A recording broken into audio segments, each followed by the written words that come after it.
बिस्मिल्लाहिर्रहमानिर्रहीम इय्याका नअबुदु व इय्याका नस्तईन। इस वीडियो सेक्शन में हम डिस्कस करेंगे medicine NLE NRE PLAB plus USMLE के मोस्ट इंपॉर्टेंट पॉइंट्स जो कि आपके लिए हेल्पफुल रहेंगे।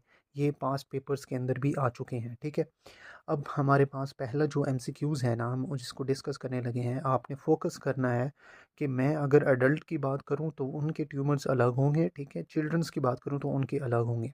पहली बात आपको पता होना चाहिए, हमारे पास बिनाइन और मैलिग्नेंट ट्यूमर्स में फ़र्क। ठीक है, बिनाइन और मैलिग्नेंट ट्यूमर्स के अंदर फ़र्क पता होना चाहिए आपको।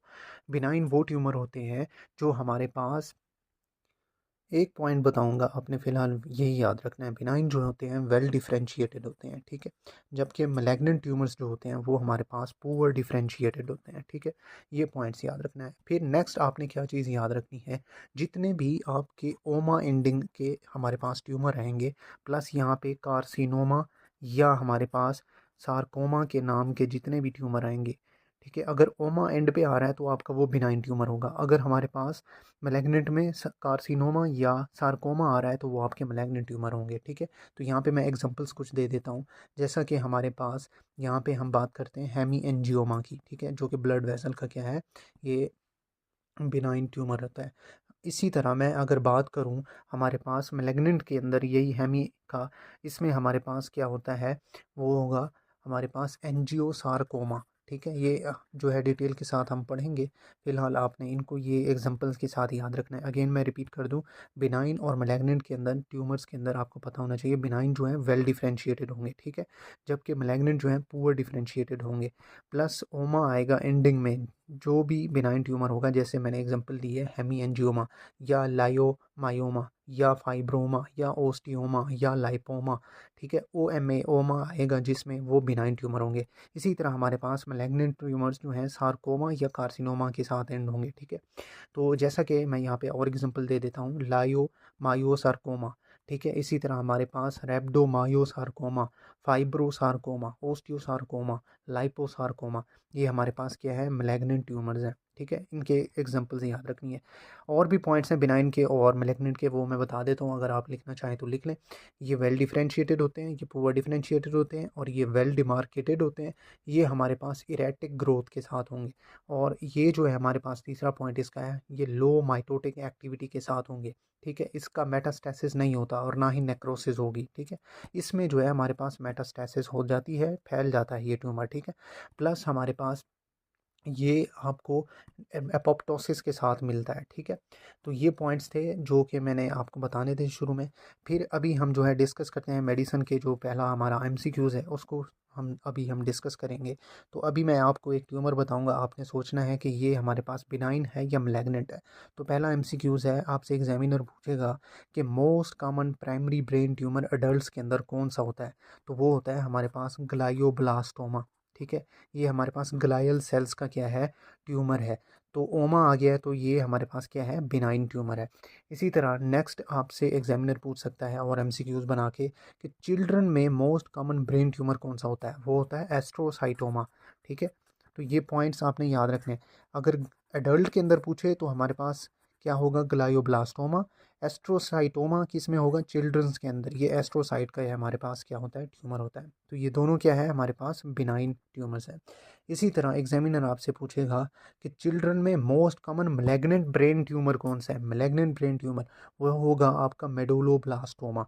ठीक है, अब आप सोचेंगे कि हमारे पास यहाँ पे ओमा आ रहा है तो ये मैलिग्नेंट भी लफ्ज़ यूज़ हो रहा है।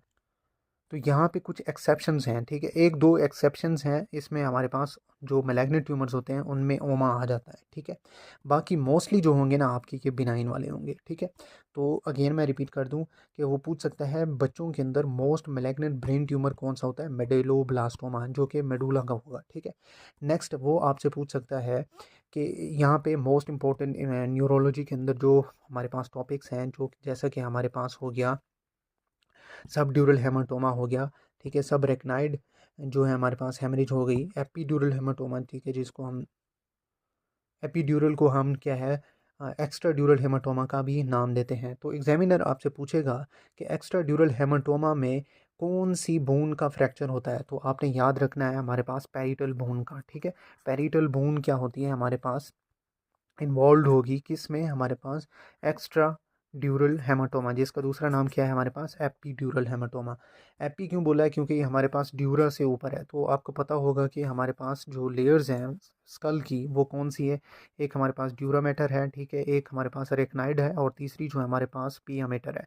तो ये बाहर वाली होती है, ये दरमियान वाली होती है, इनर मोस्ट लेयर होगी पाया मीटर, ठीक है, मैटर।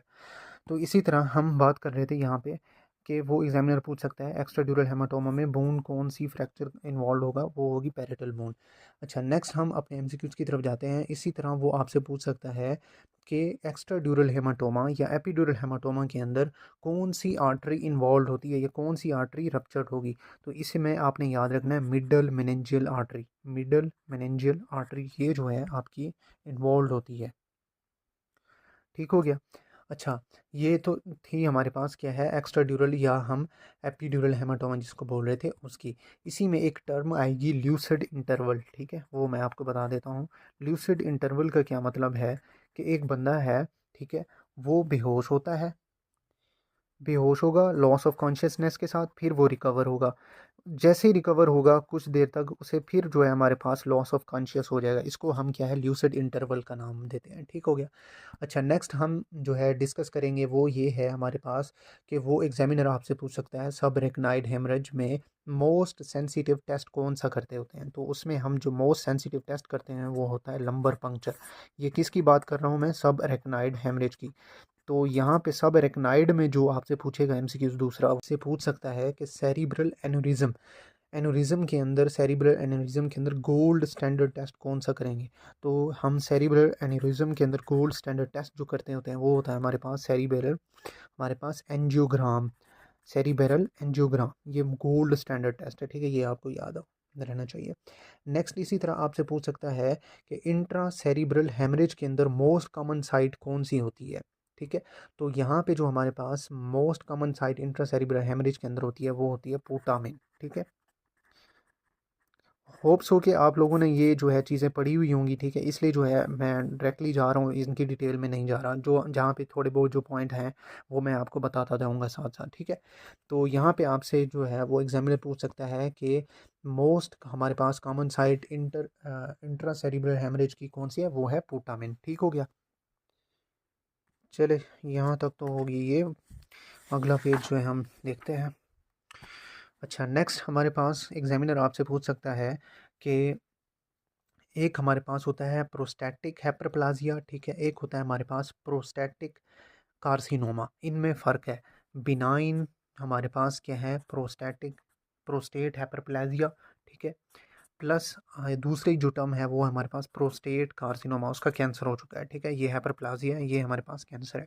तो यहाँ पे एक मोस्ट इंपॉर्टेंट एमसीक्यूज बनता होता है दोनों के रिगार्डिंग। ठीक है, वो ये पूछता है कि यहाँ पे बिनाइन प्रोस्टैटिक हाइपरप्लाजिया के अंदर कौन सा जोन आता है। यहाँ पे डिफरेंट किस्म के क्या है जोन्स होते हैं प्रोस्टेट में। एक तो हमारे पास, मैं पहले जनरल आपको बता दूं, पेरिफेरल जोन होता है, ठीक है। दूसरा हमारे पास क्या है पेरी यूरिथ्रल जोन होता है, ठीक है, ट्रांजिशनल पेरी यूरिथ्रल जोन होगा। फिर हमारे पास एक सेंट्रल जोन होता है, ठीक है, ये 3 जोन होते हैं। ठीक है, अब इन्हीं जोन में से ही ये डिफरेंट किस्म की बीमारियां आएंगी हमारे पास। बिनाइन प्रोस्टैटिक हाइपरप्लाजिया के अंदर जो जोन आता है वो होता है हमारे पास ट्रांजिशनल, हमारे पास पेरी यूरिथ्रल जोन। ठीक हो गया। इसी तरह हमारे पास प्रोस्टैटिक इसमें कार्सिनोमा के अंदर जो जोन आता है वो होता है पेरिफेरल जोन। ठीक है, तो ये एक सीधा सीधा एमसीक्यूज आपसे बना के पूछता होता है। ठीक है, तो वो जोन का पूछ लेता है कि बिनाइन प्रोस्टैटिक हाइपरप्लाजिया के अंदर कौन सा जोन आता है। तो आपने क्या है टिक करना है ट्रांजिशनल पेरी यूरिथ्रल जोन को। जबकि प्रोस्टैटिक कार्सिनोमा के अंदर आपसे पूछे तो आपने क्या है चूज़ करना है, आपने पेरिफेरल जोन को चूज़ करना है। अच्छा, नेक्स्ट एक आ गया है, अब आपने सोचना है, मैंने पहले आपको बता दी है इसके बारे में। आपसे पूछ सकता है कि ओस्टियो, पहले आप ये सोचें कि ओस्टियोसार्कोमा बिनाइन होगा कि मैलिग्नेंट होगा। ये हमारे पास मैलिग्नेंट होगा क्योंकि सार्कोमा आ गया। तो वो ये आपसे पूछेगा एग्जामिनर कि ओस्टियोसार्कोमा की जो है मोस्ट कॉमन साइट कौन सी होती है जॉइंट में। तो वो आपने जॉइंट जो याद रखना है वो नी जॉइंट होता है, जो ज़्यादातर हमारे पास क्या है ये ट्यूमर जो है अफेक्ट करता है नी जॉइंट्स को, ओस्टियोसार्कोमा। अच्छा, इसी तरह नेक्स्ट आपसे एक एग्जामिनर पूछ पूछ सकता है, मोस्ट इंपॉर्टेंट है ये, पोर्टर हमारे पास क्या है सिंड्रोम। इसमें क्या होता है, यहाँ पे हमारे पास नॉर्मल ये होता है, पोर्टर सीक्वेंस की एक पैथोलॉजी है, ठीक है। नॉर्मली ये होता है, अल्लाह ताला ने ना जब भी बच्चा वोम के अंदर होता है तो वो एक एमनियोटिक फ्लूइड के अंदर क्या है, तैर रहा होता है, ठीक है। तो इसी तरह जब हमारे पास एक तो दो टर्म्स आपको क्लियर होनी चाहिए, एक तो हमारे पास पॉलीहेड्रोमिनाज, एक ओलिगोहेड्रोमिनाज, ठीक है। इसमें पोली में क्या है, फ्लूइड ये ज़्यादा बनेगा, ओलिगो के अंदर ये फ्लूइड कम बनेगा, एमनियोटिक फ्लूइड, ठीक है। जब एमनियोटिक ये हमारे पास, जब हम बात करेंगे पोर्टर सिंड्रोम की, तो इसमें हमारे पास किस चीज़ का मसला होता है, ओलिगोहेड्रोमिनास का। होता क्या है, ये फ्लूइड जो है आपके, जो हमारे पास, जैसा कि मैं अगर बात करूँ, एयर्स हो गए, ठीक है, आपकी जा हो गई, प्लस आपके लंग्स हो गए, उनको क्या कराना, ये फ्लूइड उनके लिए हेल्पफुल होता है। जब भी आपका ओलिगोहेड्रोमिनाज होगा तो हमारे पास ये क्या करेगा, फ्लूइड कम फ्लूइड होने की वजह से बच्चे के अंदर कंप्रेशन पड़ेगा, ठीक है। कंप्रेशन पड़ेगा तो जो लिम्ब डिफेक्ट्स हैं वो डेवलप्ड होने लग जाएंगे बच्चे को, ठीक है। जैसे कि हमारे पास बच्चे के कान जो है लो सेट ईयर्स होंगे, ठीक है, जो उसका जा होगा वो हमारे पास पीछे की तरफ होगा, ठीक है, और उसका नोज़ कंप्रेस्ड हुआ या फ्लैटेड नोज़ होगा, ठीक है। इसी तरह मैंने जैसे आपको बताया है कि लंग्स के अंदर क्या होगा, लंग्स में जैसे ही वो जो हमारे पास फ्लूइड है, एमनियोटिक फ्लूइड की कमी होगी, तो वो हमारे पास उस चेस्ट को, और लेक ऑफ जो है हमारे पास जो फ्लूइड है उसकी वजह से पुल्मोनरी हाइपोप्लाजिया हो सकता है, और ये आपसे एग्जामिनर पूछ सकता है, पुल्मोनरी हाइपोप्लाजिया जो है ये डेथ करा सकती है उस बच्चे के अंदर, ठीक है। तो इसी तरह मैं आपको दूसरी भी एग्जांपल्स बता देता हूँ। एक तो हमारे पास क्या है, पोली जो हमारे पास क्या ओलिगोहेड्रोमिनास होगी, दूसरी हमारे पास जो है कौन सी है, पुल्मोनरी हाइपोप्लाजिया। इसी तरह और भी है हमारे पास, रेनल फेलियर हो सकता है इन यूट्रो, ठीक है।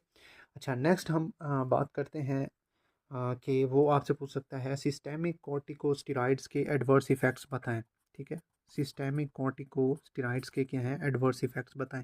एक तो हमारे पास मोस्ट कॉमन ओस्टियोपोरोसिस है, ठीक है, हड्डियाँ जो हैं हमारे पास क्या है, वीक होने लग जाएंगी, सॉफ्ट होने लग जाएंगी, ठीक है। इसी तरह हमारे पास कैटरैक्ट्स हो सकता है, आइज़ प्रॉब्लम हुई, प्लस हमारे पास एड्रीनल क्या है, सुप्रेशन हो सकती है, एड्रीनल ग्लैंड क्या है वो सुप्रेस हो जाएंगे, उनके फंक्शंस में क्या है, प्रॉब्लम आएगी। नेक्स्ट इसी तरह हमारे पास वो जो है आपसे पूछ सकता है कि aqueduct is the most common site of stenosis. Aqueduct के अंदर, ये एक्वीडक्ट जो क्या होता है, ये दरअसल आपके जो सेरिब्रल स्पाइनल फ्लूइड होता है ना, वहाँ पे कुछ चीज़ें होती हैं, लाइक हमारे पास लैटरल वेंट्रिकल्स होंगे, ठीक है, थर्ड वेंट्रिकल, फोर्थ वेंट्रिकल, और हमारे पास क्या है, एक्वीडक्ट आ जाते हैं। ये उनका एक ज़रिया होता है, रास्ता होता है जहाँ से फ्लूइड जा रहा होता है। तो वो पूछ रहे हैं आपसे कि एक्वीडक्ट की मोस्ट कॉमन स्टीनोसिस मतलब नैरोइंग होने की जगह कौन सी है, और वो कहाँ पे हमारे पास कौन सी बीमारी के अंदर मिलती होती है। ये हमें हमारे पास हाइड्रोसिफिलस के अंदर क्या है, मिलता होता है। हाइड्रोसिफिलस में होता क्या है, दरअसल यहाँ पे हमारे पास, जब आप गूगल पे जाएंगे वहाँ पे लिखेंगे ना, एक बच्चे का जो है ऐसे लगेगा कि उसके दिमाग में जो है फ्लूइड भरा हुआ है, ठीक है, मोटा सा इस तरह से एक बल्जिंग जो है उसका दिमाग होगा, उसमें फ्लूइड ही भरा होता है, ठीक है। अच्छा, नेक्स्ट हमारे पास एग्जामिनर आपसे पूछ सकता है कि हमने एक इमेजिंग टेस्ट किया, जब इमेजिंग टेस्ट किया या हमने विजुअल एग्जामिनेशन किया तो उसमें हमें चॉकलेट सिस्ट मिली, ठीक है, चॉकलेट क्या है, सिस्ट मिली हैं। तो ये हमें किस बीमारी के अंदर मिलता है, तो ये हमारे पास गायनी का क्या है, ये क्वेश्चन है। ये हमें इंडोमेट्रियोसिस के अंदर क्या है, मिलता होता है, ठीक है, इंडोमेट्रियोसिस। नेक्स्ट वो यही आपसे पूछ सकता है कि अगर इंडोमेट्रियोसिस कंफर्म हो गई है चॉकलेट सिस्ट के साथ, तो इसमें आप ट्रीट कैसे करेंगे इसको। तो इसमें सीधा हम डायनाजोल जो है एक ड्रग देते होते हैं इन पेशेंट्स को, ठीक है। अच्छा, नेक्स्ट हमारे पास, अगर एग्जामिनर आपसे पूछे कि एक क्लिनिकल केस लंबा चौड़ा सा बना देगा और आपको बता देगा कि पेन लेस क्या है, हमें हिमाचूरिया मिला है, तो ये कौन से कैंसर के साथ मिलती है, तो ये हमारे पास मोस्टली पेनलेस हिमाचूरिया, ब्लड के अंदर जो है, ब्लड जो है यूरिन के अंदर ब्लड आएगा और ये पेनलेस होगा। तो ये कौन से कैंसर में आता है, ये हमारे पास ब्लैडर कैंसर में आएगा, ठीक है। तो इसको आपने क्या है, चूज़ करना इंपॉर्टेंट है ये भी। अच्छा, इसी तरह नेक्स्ट एग्जामिनर आपसे पूछेगा पूछेगा कि मोस्ट कॉमन स्टोन्स किडनी के अंदर कौन से होते हैं, तो आपको ये शायद पहले से भी आता होगा, कैल्शियम ऑक्जेलेट, ये स्टोन्स क्या होते हैं हमारे पास, मोस्ट कॉमन 75% ये स्टोन्स होते हैं, ठीक है, ये आपको आना चाहिए। और दूसरी बात ये कि इनकी स्टोन्स की जो मोस्ट कॉमन जो है काज होती है वो डिहाइड्रेशन होती है, ठीक है, और हमारे पास गंदी चीज़ें जो जिस तरह के पापड़ वगैरह ये वो हमारे पास पथरी का क्या है सबब बन सकते हैं। प्लस इसमें मैं जो आपको इम्पोर्टेंट बात बता दूं, कैल्शियम ऑक्सलेट। नॉर्मली कैल्शियम क्या करता होता है, नॉर्मली कैल्शियम जो होता है, एक सेकेंड, नॉर्मल कैल्शियम जो होता है ये ऑक्सलेट के साथ बाइंड करता होता है, ठीक है।